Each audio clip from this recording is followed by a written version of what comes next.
welcome Shruthi Sharanyam. Shruthi is joining us from London, and she's very happy that Labour Party has won in the UK. And this is Shruthi's first feature film, and this B32 to 44. It's a very unique film in the sense that only a producer like KSFDC can, I think, fund it in given the market situation. KSFDC is a public sector film arm of Kerala government. They started this funding to promote women directors, and Shruthi is one of the beneficiaries of that. And I think she has used that safe funding of the film fully. Shruthi, when I was seeing the film, it was like a lot of people said it's very, very rebellious movie. The whole of misogyny and the MCP-ness of the Malayalees are shown bluntly. Nobody has shown it like that.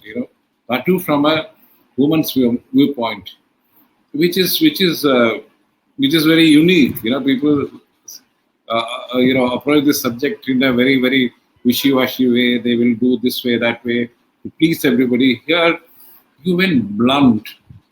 You think this issue there in that society is that severe?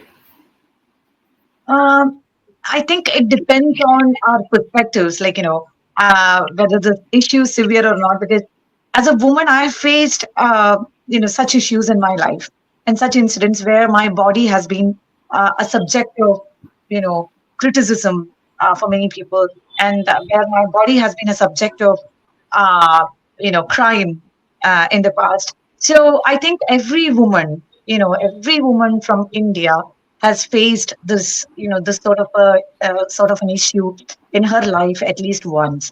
Okay, so that's where this, this whole idea of making a film related to a woman body, a body part, significantly a particular body part, which is our chest, okay, breast. Okay, so yeah, that's where the idea stemmed from.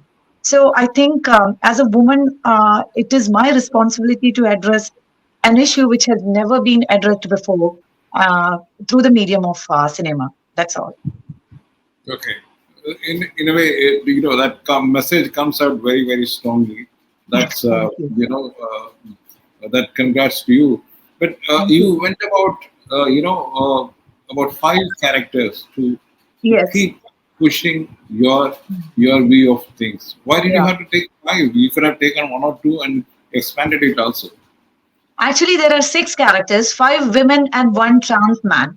Okay, this trans man was actually played by a woman. Okay, a woman actor, a female actor from Kerala. In fact, I couldn't find the right person to play that character. I wanted to cast a trans man only.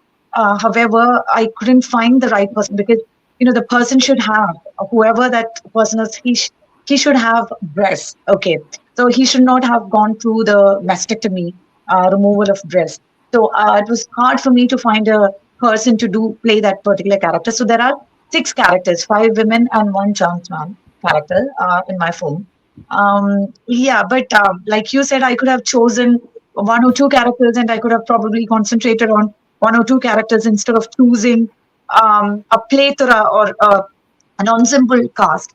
However, I thought this particular issue related to our breast, it's not pertaining to a woman or a particular incident or anything like that.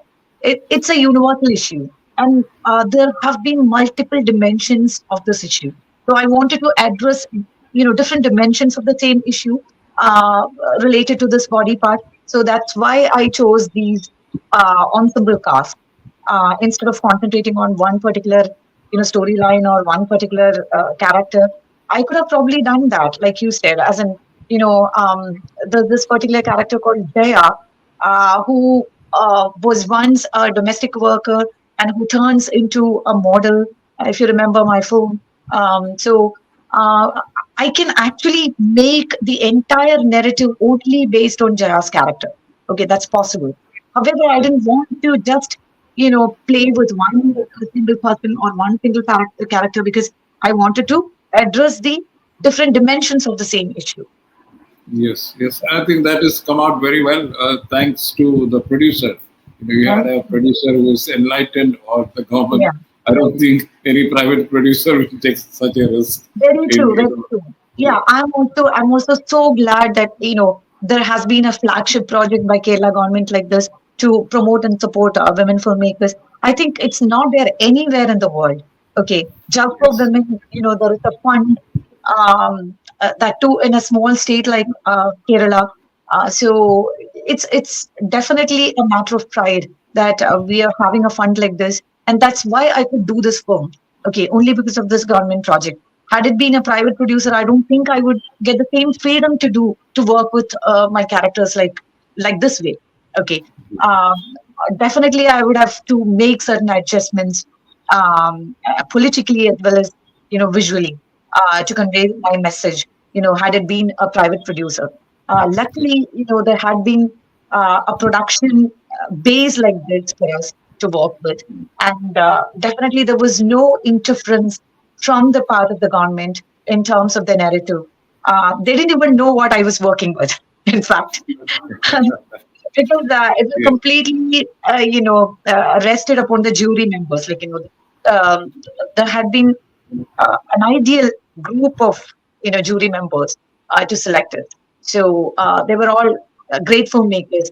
There had been people like John Paul Sir, yes. as the chairman of the jury, and we had people like Aparna Sen ma'am on board. Okay. Lots of people, in fact. So it was a No, group. but did you face any issue with the jury? Because Never, never, never. you can make out from that film that there is a lot of preparations, there are a lot of guiding, mentoring which has happened, and which is also the strength of the film. You could carry it forward till the end, and give us a film which is totally different. And I think only you are lucky enough to have the producer like this, and to be mentored by seniors like John Paul, and others. And thank you very much for joining us. Wishing all the best for the future projects. Thank you, sir. It has been a privilege to get selected for a prestigious festival like this, and thank you so much for that. And Thank yeah, thank